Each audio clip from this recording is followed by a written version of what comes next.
बघू शकता मित्रांनो, हा ओप्पोचा F29 आणि हा F29 Pro हे दोन सेट आलेले आहेत आपल्याजवळ मित्रांनो. तर हे कशासाठी आलेले आहेत तुम्हाला दाखवतो. तर हे फोन आहेत मित्रांनो डेमो मोड, ठीक आहे. डेमोमध्ये आहेत म्हणजे जी कंपनी जी फोन पाठवते तुम्हाला ते डेमो कस्टमरला दाखवण्यासाठी, ठीक आहे. बघू शकता डेमो मोड.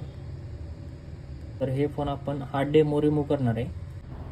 तर ह्याची प्रोसेस केलेली आपण चालू बघू शकता. ॲटोमॅटिकली रिसेट मोडला फोन जाईल आणि फोन फॅक्टर रिसेट करायचा आहे तुम्हाला.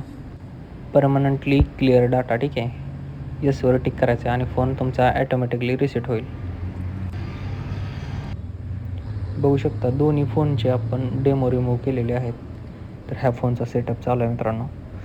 तर असे जर तुमच्याकडे कोणते फोन असतील नवीन, जर कोणत्या दुकानदाराकडे वगैरे त्याला समजा डेमो आहे, तर तो डेमो रिमूव्ह करण्यासाठी तुम्ही आपल्या शॉपला व्हिजिट करू शकता. स्क्रीनवरती नंबर दिलेला आहे.